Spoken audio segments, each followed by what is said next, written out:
강의실이 조용해지고 있었어요. 제가 무대에 올라서는 순간이었죠. 저는 존 에드워즈 교수입니다. 하버드 대학교에서 경제학을 가르치고 있었어요. 그날도 약 200명의 학생들이 저 앞에 앉아 노트를 펼치고 제 지혜를 기다리고 있었습니다.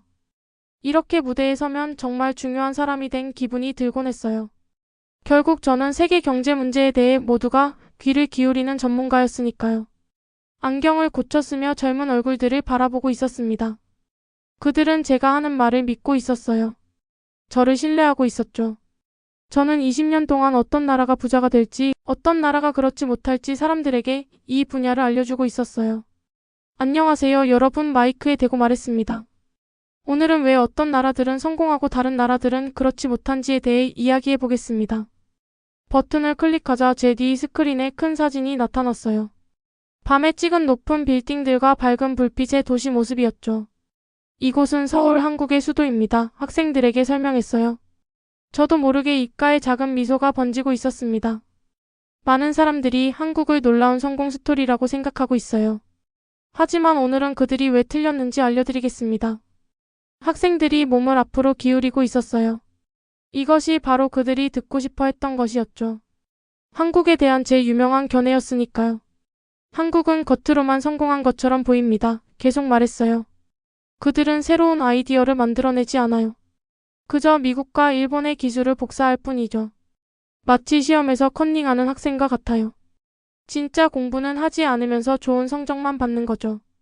많은 학생들이 제 말을 그대로 받아 적고 있었어요. 앞줄에 앉은 한 여학생은 제가 요점을 말할 때마다 고개를 끄덕이고 있었습니다. 당연히 그들이 동의하지 않을 이유가 없었죠. 저는 수년간 같은 이야기를 해왔으니까요. 중요한 책과 잡지에도 이 내용을 써왔고, 심지어 미국 정부에게도 한국 경제 성장은 10년 안에 멈출 것이라고 말해왔었습니다. 이것을 기억하세요. 포인터로 스크린을 두드리며 말했어요. 자기만의 아이디어를 만들어내지 못하는 나라는 오래 성공할 수 없습니다. 한국은 곧 동력을 잃게 될 겁니다.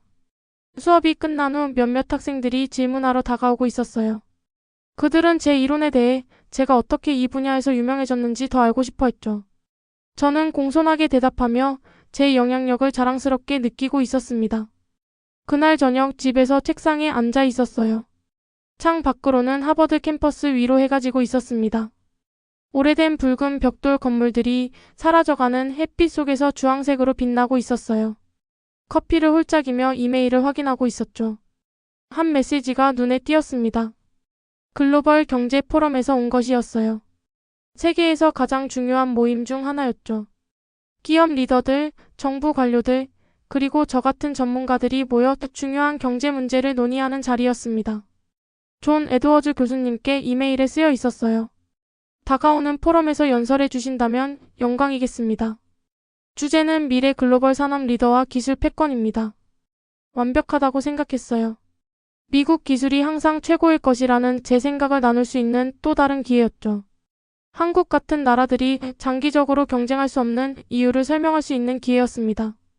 빠르게 수락 메일을 작성했어요. 포럼은 다음 달 뉴욕시에서 열릴 예정이었습니다. 제가 무슨 말을 할지 이미 알고 있었어요. 수년간 해온 말이었으니까요. 어떤 사람들은 이를 오만하다고 할지 모르지만 저는 현실적이라고 생각했습니다. 세상은 특정한 방식으로 돌아가고 저는 대부분의 사람들보다 그 방식을 더 잘 이해하고 있다고 생각했어요. 노트북을 닫으면서 이 초대가 또 다른 연설 행사가 아니라는 것을 알지 못했습니다. 이것은 제가 믿고 있던 모든 것을 흔들어 놓을 여정의 시작이었어요. 제 주변에 구축해온 편안한 세계, 제 명성, 제 이론, 제 확신은 상상조차 할 수 없는 방식으로 도전받을 참이었습니다. 하지만 그날 밤 잠자리에 들 준비를 하면서 만족감만 느끼고 있었어요. 저는 존 에드워즈 교수, 전문가, 권위자, 경제 세계가 어떻게 돌아가는지 아는 사람이었습니다. 그리고 아무것도 그것을 바꿀 수 없다고 믿고 있었죠. 큰 회의실이 사람들의 대화 소리로 웅웅거리고 있었어요. 저는 간식 테이블 근처에 서서 글로벌 경제 포럼 로고가 있는 하얀 컵에 담긴 커피를 마시고 있었습니다. 중요한 사람들이 제 주변을 오가고 있었어요. 회사 사장들, 정부 관리들, 그리고 저 같은 교수들이요. 모두 비싼 정장을 입고 진지한 표정을 짓고 있었습니다. 시계를 확인했어요.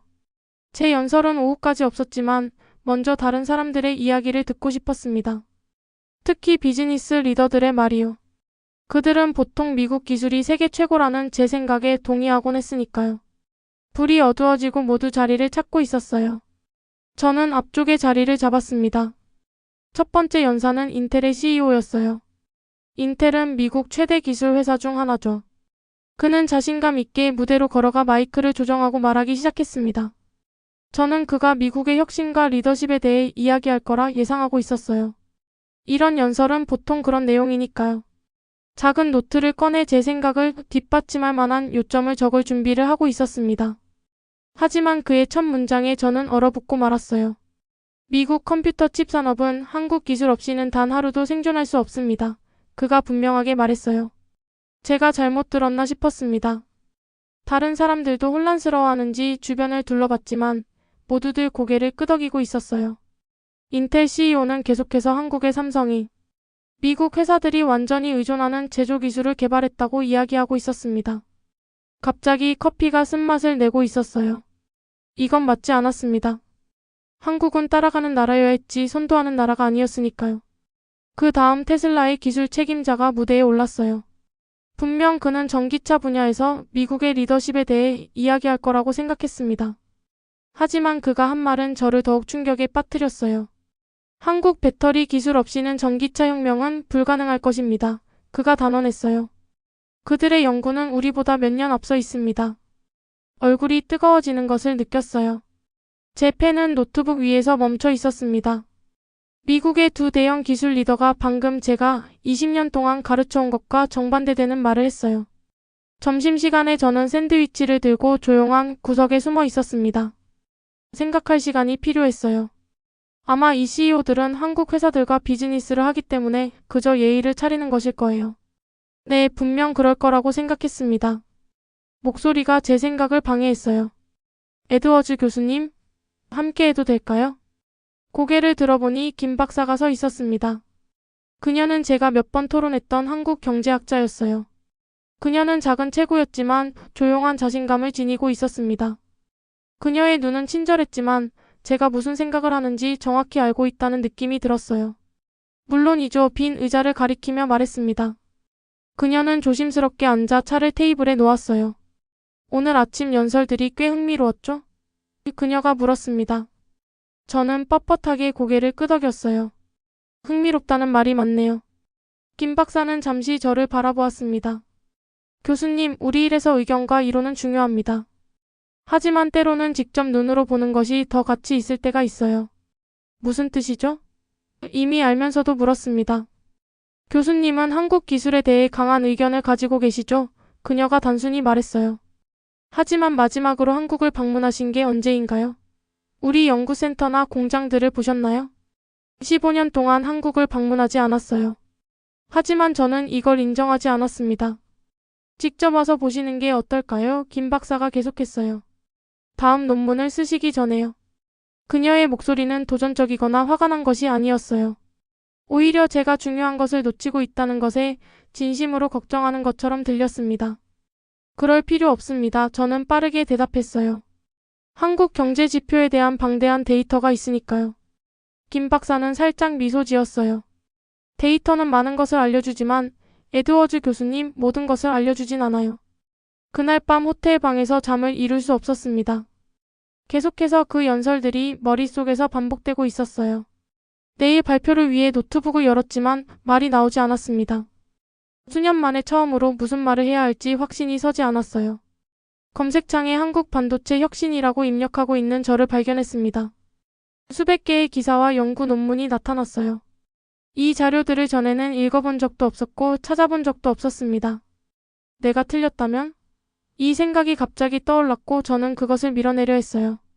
틀렸다는 것은 제 책, 제 논문, 제 명성이 모두 잘못된 아이디어 위에 세워졌다는 뜻이니까요. 노트북을 닫고 창가로 걸어갔습니다. 뉴욕시의 불빛이 아래에서 빛나고 있었어요. 어둠 속에서 수천 개의 작은 빛나는 점들이요. 지구 반대편 어딘가에서 서울도 지금 비슷하게 보일 것 같았습니다. 배에 이상한 감정이 일며 반은 두려움 반은 호기심이었어요. 다시 노트북을 열었습니다. 하지만 발표 준비를 하는 대신 항공사 웹사이트에 접속하고 있었어요. 거의 결정하지 않은 것처럼 저는 서울행 비행기 표를 예매했습니다. 비행기가 포근한 하얀 구름을 뚫고 내려가고 있었고 갑자기 아래로 펼쳐진 서울이 보였어요. 도시는 빌딩과 도로와 다리로 이루어진 거대한 살아있는 생물처럼 보였습니다. 불빛들이 어디서나 반짝이고 있었어요. 15년 전 마지막 방문 때보다 훨씬 더 많았습니다. 긴장으로 배가 꽉 조여오는 느낌이었어요. 저 존 에드워즈 교수는 자신이 옳다는 것을 증명하기 위해 이곳에 왔습니다. 한국 기술은 특별할 리 없다고 확신하고 있었어요. 그 CEO들이 포럼에서 주장한 것처럼 그렇게 앞서 있을 리가 없었습니다. 인천국제공항으로 최종 하강을 시작하겠습니다. 기장이 먼저 한국어로 그 다음 영어로 알리고 있었어요. 다시 창밖을 바라보았습니다. 한강이 파란 뱀처럼 도시를 가로지르고 있었어요. 높은 고층 건물들이 하늘을 향해 뻗어 있었습니다. 모든 것이 너무 현대적으로 보였어요. 하지만 겉모습은 속일 수 있다고 스스로 상기시켰습니다. 착륙 후 운전기사가 제 이름이 적힌 표지판을 들고 저를 맞이했어요.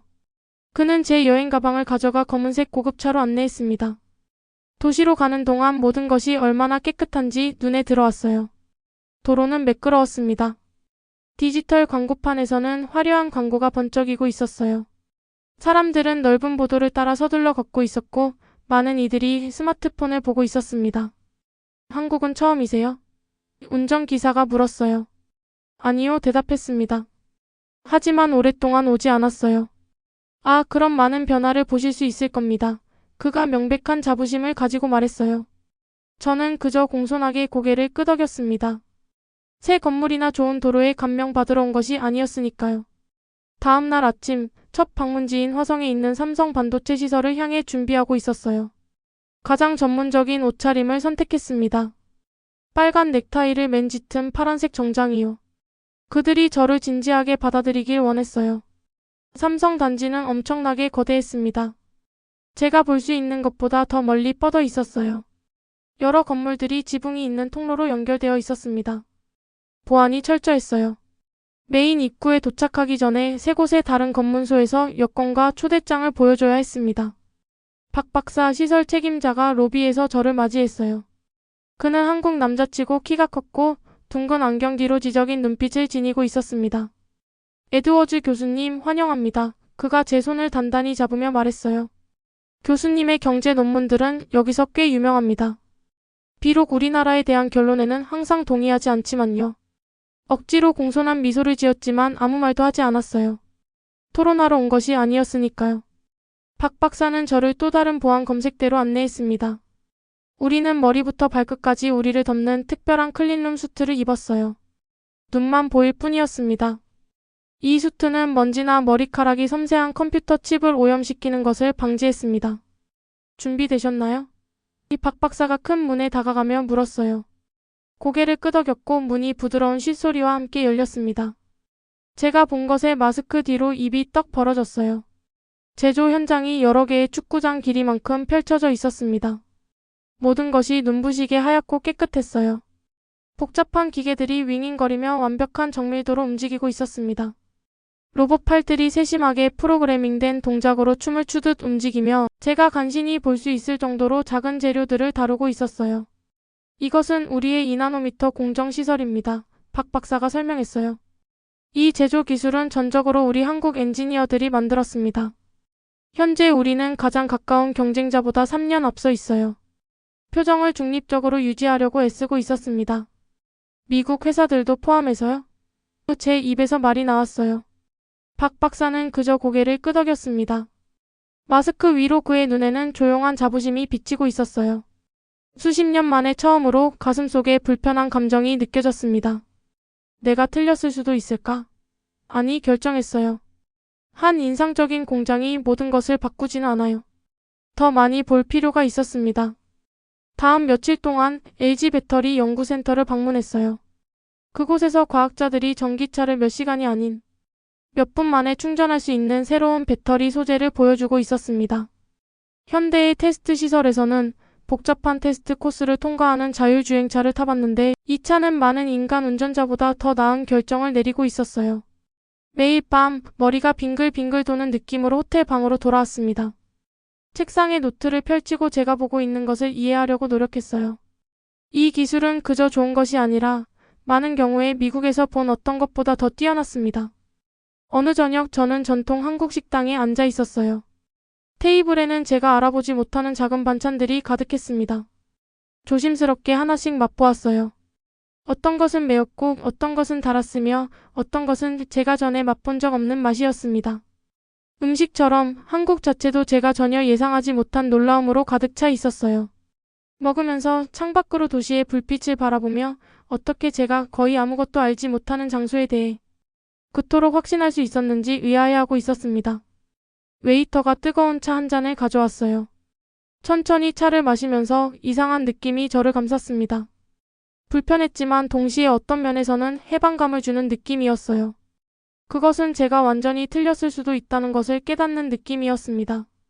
한국에서의 일주일이 2주일로 늘어났어요. 저는 계속해서 더 많은 곳을 보고 더 많은 사람들을 만나고 싶었습니다. 날마다 새로운 놀라움이 찾아왔고 제가 알고 있다고 생각한 모든 것에 의문을 품게 되었어요. 오늘은 KAIST를 방문하고 있었습니다. 이곳은 한국의 MIT 같은 유명한 대학으로 학생들이 과학과 기술을 배우는 곳이었어요. 캠퍼스는 아름다웠습니다. 현대적인 건물들이 깔끔하게 다듬어진 잔디와 꽃피는 벚나무로 둘러싸여 있었어요. 학생들은 수업 사이를 서둘러 이동하며 노트북을 들고 자신들의 프로젝트에 대해 열정적으로 이야기하고 있었습니다. 이 교수가 컴퓨터 과학학과를 안내해 주었어요. 그녀는 저를 인공지능을 연구하는 큰 방으로 데려갔습니다. 인공지능은 거의 인간처럼 생각할 수 있는 컴퓨터였어요. 한 젊은 남자가 그가 만든 프로그램을 시연하고 있었는데 미국에서 본 어떤 것보다 더 잘 언어를 번역할 수 있었습니다. 학생들의 발표된 연구 논문을 볼 수 있을까요? 이 교수에게 물었어요.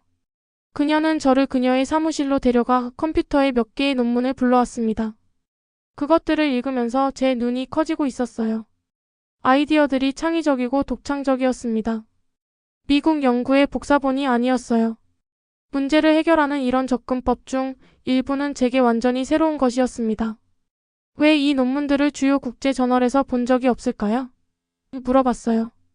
이 교수는 부드러운 눈길로 저를 바라보았습니다. 그것들은 이미 그런 저널에 출판되었어요. 그녀가 조용히 말했습니다. 아마도 저자들 중에서 한국 이름을 찾아보지 않으셨나 봐요. 그녀의 말이 차가운 물처럼 저에게 충격을 주었어요. 그녀의 말이 맞았습니다. 연구 논문을 읽을 때 저는 한국 대학에서 나온 연구에 전혀 주의를 기울이지 않았어요. 그저 이곳에서 중요한 것이 나올 거라고 기대하지 않았으니까요. 오후에는 작은 기술 스타트업 회사들로 가득 찬 건물을 방문했습니다.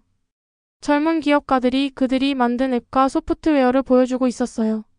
한 팀은 의사들이 엑스레이에서 질병을 인간 전문가보다 더 잘 감지할 수 있게 돕는 프로그램을 만들었고, 다른 팀은 교통체증이 생기기 전에 예측하는 시스템을 개발했습니다.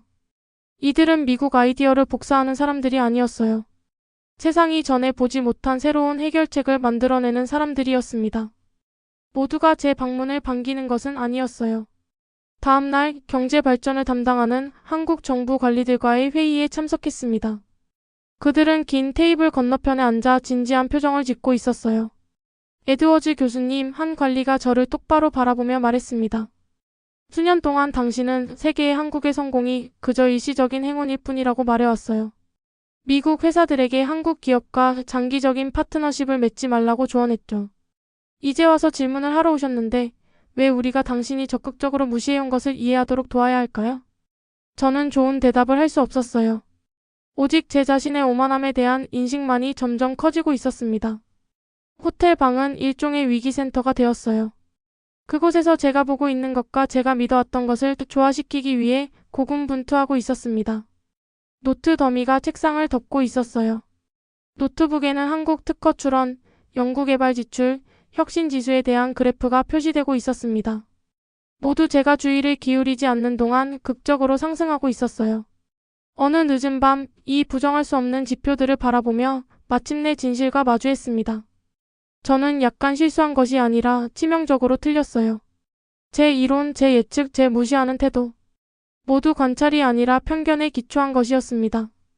이 깨달음은 극적인 깨달음으로 오지 않았어요. 현실에 대한 조용한 항복으로 왔습니다. 그리고 그와 함께 더 골치 아픈 질문이 떠올랐어요. 이제 어떻게 해야 할까요? 워싱턴 DC 국립 프레스클럽의 회의실은 긴장감으로 웅웅거리고 있었어요. 급히 이 모임을 소집했는데 제 목적에 대한 추측이 예상보다 더 많은 사람들을 끌어모았습니다. 제가 연단에 다가서자 카메라 플래시가 번쩍였어요.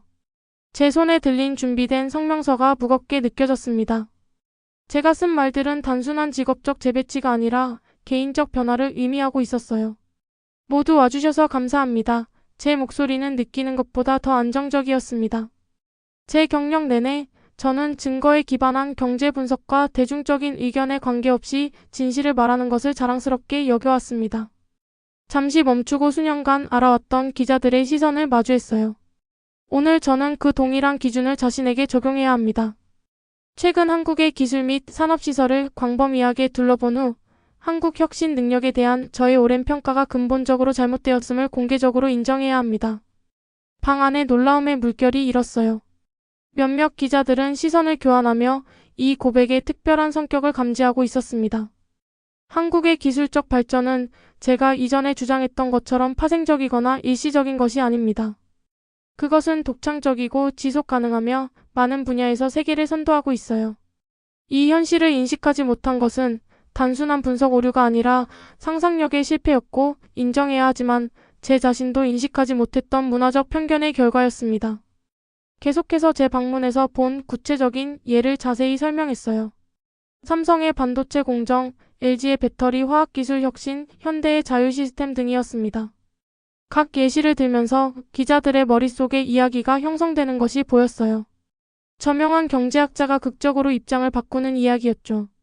미국 경제 정책에 대한 시사점은 중요합니다. 결론을 맺었어요. 한국 기술 기업들과 깊은 협력 관계 없이는 미국의 산업 경쟁력이 위험에 처해 있습니다.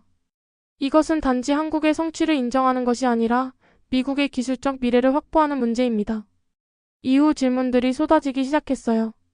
네, 제 발표된 경제 예측을 수정하고 있습니다. 네, 이것은 제 이전 입장의 완전한 반전입니다. 아니요, 저는 한국 기업의 컨설턴트로 돈을 받고 있지 않습니다. 다음 주에 하버드로 돌아왔을 때 분위기는 긴장감이 감돌고 있었어요.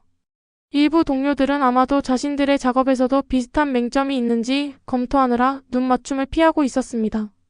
다른 동료들은 제 지적 정직성을 칭찬하면서도 이것이 제 신뢰성에 어떤 영향을 미칠지 분명히 궁금해하고 있었어요. 돌아온 후 첫 강의에서 새로운 겸손함으로 학생들을 마주했습니다. 오늘 그들에게 말했어요. 경제학자들이 거의 이야기하지 않는 것에 대해 논의하겠습니다. 우리 자신의 편견이 어떻게 분석을 형성하는지, 그리고 우리가 마음을 바꿔야 할 때를 어떻게 인식할 수 있는지에 대해서요. 교실이 조용해졌어요. 이것은 유명하게 자신감 넘치는 에드워즈 교수에게서 기대했던 것이 아니었습니다. 저는 제 여정에 대해 이야기했어요. 한국 혁신을 무시하던 것에서 글로벌 기술 발전의 중심으로 인식하게 된 과정이었죠. 말하면서 몇몇 학생들이 자신들의 가정을 재평가하는 것이 보였습니다. 이것이 바로 제가 바라던 것이었어요. 왜냐하면 이것이 진짜 교훈이었기 때문입니다. 진정한 전문성은 모든 답을 가지고 있는 것이 아니에요. 상반된 증거에 직면했을 때 가장 소중한 믿음을 의심할 용기를 갖는 것입니다. 내가 틀렸고 이것이 내가 배운 것이다라고 말할 수 있는 용기가 필요해요. 이후 몇 달 동안 저는 낯선 영역에 있는 자신을 발견했습니다. 미국 회사들에게 한국 기업과의 파트너십 전략에 대해 조언하고 정책 입안자들과 기술 협력 프레임워크에 대해 상담하고 심지어 서구 중심적 혁신 이론에 도전하는 책을 계획하고 있었어요. 한때 한국 경제 침체를 예측했던 경제학자가 한국-미국 기술 협력의 옹호자가 되었습니다. 이 여정은 분명 몇몇 자존심을 희생시켰지만 더 가치 있는 무언가를 주었어요. 상호 연결된 세계에서 혁신이 실제로 어떻게 작동하는지에 대한 더 진실된 이해였습니다. 그리고 제가 얼마나 확신했었는지, 제 서사에 맞지 않는 증거를 얼마나 무시했는지 돌아볼 때 저는 궁금해질 수밖에 없었어요. 제가 아직도 보지 못하는 다른 진실은 무엇일까? 그 질문, 겸손하고 열린 호기심 많은 그 질문이 제 연구, 제 가르침, 그리고 제 삶의 지도 원칙이 되었습니다.